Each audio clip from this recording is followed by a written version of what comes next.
जय श्री राम दोस्तों। अब हम करेंगे क्वेश्चन नंबर 21। ये एक इम्पॉर्टेंट क्वेश्चन है क्योंकि बहुत बार पेपर में आया है। ठीक है, तो इस क्वेश्चन को आप इम्पॉर्टेंट में नोट कर लेना। ठीक है, तो क्वेश्चन नंबर 21 में हमारे पास क्या बोला है, if B is a non empty subset of bounded set A of real numbers then prove that greatest lower bound of A is smaller than greatest lower bound of B which is smaller than least upper bound of B is smaller than least upper bound of A. तो इस question में हमारे पास क्या बोला है कि हमारे पास एक सेट है ए। ठीक है, उसका हमारे पास ग्रेटेस्ट लोअर बाउंड क्या है L1 और लीस्ट अपर बाउंड क्या है U1। ठीक है, अब हमने क्या किया, इस सेट का एक सबसेट बना दिया। सबसेट क्या होता है, इस सेट के कुछ एलिमेंट्स को लेके एक अलग छोटा सा सेट बना देते हैं, उसको हम बोलते हैं सबसेट, मतलब इसका छोटा सेट। तो इसका सबसेट बनाया, उसका भी हमारे पास कोई ग्रेटेस्ट लोअर बाउंड होगा और उसका भी हमारे पास कोई लीस्ट अपर बाउंड होगा। ठीक है, तो हम ये बोल रहे हैं जो हमारे पास ये बड़ा वाला सेट है ना, इसका जो ये ग्रेटेस्ट लोअर बाउंड होगा ये सबसे छोटा होगा और इसका जो लीस्ट अपर बाउंड होगा वो सबसे बड़ा होगा। ठीक है, तो मतलब हम कह रहे हैं कि हमारे पास अगर इसका एक सबसेट है बी और उसका हमारे पास लोअर बाउंड है ये L2, तो ये L2 हमारे पास इससे बड़ा होगा, मतलब सबसे छोटा होगा ये, उससे बड़ा होगा ये, उससे बड़ा होगा ये और सबसे बड़ा होगा ये। तो हमारे पास जो बड़ा सेट है उसका जो लोअर बाउंड है वो सबसे छोटा होगा और इसका जो अपर बाउंड हो सबसे बड़ा होगा। ठीक है, तो हमें यही प्रूव करना है कि अगर हमारे पास एक सेट ए है, उसका लोअर बाउंड हमारे पास L1 है, ये सबसे छोटा होगा, उससे बड़ा होगा इसके कोई सबसेट के लोअर बाउंड से।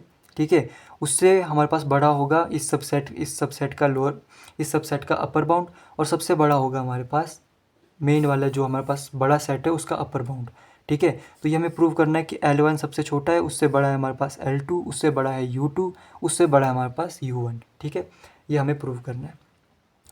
तो सबसे पहले जो हमारे पास गिवन चीज़ है हम उसको लिख लेते हैं। तो यहाँ पे मैंने पहले लिख लिया है। ठीक है, गिवन हमारे पास क्या है कि ये जो A है ना, ये हमारे पास एक बड़ा सेट है और इसका हमने क्या किया, एक छोटा सेट लिया सबसेट, जिसको हम बोल रहे हैं B।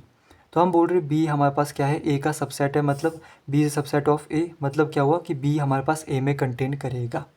बी के जितने भी एलिमेंट्स होंगे वो अल्टीमेटली हमारे पास एक्स में होंगे ही होंगे, क्योंकि वही एलिमेंट हमने एक्स से लिए हैं। ठीक है, पहली बात। दूसरी बात, हम क्या बोल रहे हैं कि हमारे पास जो भी एक्स ए में लाए करेंगे, मतलब यहाँ से लेकर यहाँ तक, वो हमारे पास L1 से बड़े होंगे और U1 से छोटे होंगे। तो हमारे पास जितने भी एक्स ए वाले सेट में लाए करेंगे वो हमारे पास L1 से बड़े होंगे और U1 से छोटे होंगे। उसी तरह से जितने भी एक्स हमारे पास, जितनी वैल्यूज़ हमारे पास इस बी वाले सेट में होगी वो हमारे पास क्या होगी, L2 से बड़ी होगी और U2 से छोटी होगी। ये हमारे पास तीन चीज़ें गिवन है। ठीक है, हमें ये चीज़ प्रूव करनी है। तो हमें क्या प्रूव करना है कि जो हमारे पास ए सेट है उसका जो लोअर बाउंड है वो हमारे पास छोटा होगा इसके लोअर बाउंड से, और जो हमारे पास इस ए सेट का अपर बाउंड है वो हमारे पास इसके अपर बाउंड से बड़ा होगा। तो पहले हम लोअर बाउंड को ले लेते हैं। ठीक है, यहाँ पे हमारे पास क्या है, जो ए सेट का लोअर बाउंड है वो क्या है, L1। हम बोल रहे हैं कि greatest lower bound of set ए हमारे पास क्या है, L1 है। इसका मतलब क्या हुआ, जितनी भी हमारे पास x की वैल्यू ए में हमारे पास मिलेगी, ए सेट में, वो हमारे पास L1 से बड़ी होगी। मतलब क्या हुआ, जितने भी हमारे पास जितने भी हमारे पास x होंगे जो कि हमारे पास ए से बिलोंग कर रहे हैं वो हमारे पास L1 से बड़े होंगे। इतनी बात समझ में आ गई। ठीक है, गिवन हमारे पास क्या है, गिवन हमारे पास है कि B हमारे पास A में कंटेन करेगा, है ना। B हमारे पास A में कंटेन करेगा, मतलब जितने एलिमेंट्स हमारे पास B में है अल्टीमेटली वो A में है, और जितने हमारे पास एलिमेंट्स A में है वो सब हमारे पास इस L1 से बड़े होंगे। तो अगर B में हमारे पास जितने भी एलिमेंट्स होंगे वो अल्टीमेटली L1 से बड़े होंगे। ठीक है, तो B में हमारे पास एक एलिमेंट है, कौन सा, ये greatest lower bound L2। L2 कहाँ पे आ रहा है, B में आ रहा है। तो जो L2 है जिसका ग्रेटेस्ट लोअर बाउंड है, अगर ये B में आ रहा है और B A में आ रहा है, और A के लिए हम बोल रहे हैं कि भाई जितने भी एलिमेंट्स A में होंगे वो हमारे पास L1 से बड़े होंगे। ठीक है, तो B भी हमारे पास A में आ रहा है, तो B में हमारे पास एक एलिमेंट है L2। तो L2 भी हमारे पास किससे बड़ा होगा, L2 हमारे पास किससे बड़ा होगा, L1 से बड़ा होगा। तो ये जो हमने प्रूव करना था वो हमने यहाँ पे प्रूव कर लिया। ठीक है, उसी तरह से हम अपर बाउंड के लिए देखते हैं। हमें क्या पता है कि जो ए सेट है उसका हमारे पास लीस्ट अपर बाउंड क्या है, लीस्ट अपर बाउंड ऑफ ए हमारे पास क्या है, U1 है। इसका मतलब क्या हुआ, जितने भी एलिमेंट्स हमारे पास ए में बिलोंग करेंगे, मतलब फॉर ऑल एलिमेंट्स जो हमारे पास ए में बिलोंग कर रहे हैं वो हमारे पास सभी किससे छोटे होंगे, U1 से छोटे होंगे।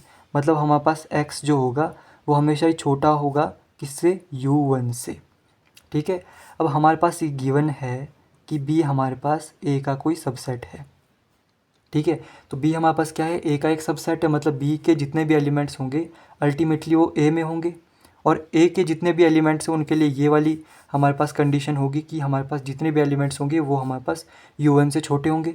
और b में हमारे पास u2 है, u2 मतलब least upper bound of b। तो ये हमारे पास b का एलिमेंट और b हमारे पास a में कंटेन करता है। तो हम बोल सकते हैं जो लीस्ट अपर बाउंड है ना, least upper bound of b, ये जो b का एलिमेंट है ये भी हमारे पास किससे छोटा होगा, u1 से छोटा होगा। u1 क्या है, least upper bound of b हमारे पास किससे छोटा होगा, u1। u1 क्या है हमारे पास, least upper bound of a। तो हम बोल सकते हैं u2 हमारे पास किससे छोटा होगा, u1 से छोटा होगा। ठीक है, तो ये चीज़ हमें प्रूव करनी थी कि जो हमारे पास ग्रेटेस्ट लोअर बाउंड होगा इस सेट ए सेट का, वो हमारे पास सबसे छोटा होगा, उससे बड़ा होगा हमारे पास L2। L2 मतलब greatest lower bound of B। फिर हमारे पास उससे बड़ा होगा U2। U2 मतलब least upper bound of B, उससे बड़ा होगा हमारे पास least upper bound of A।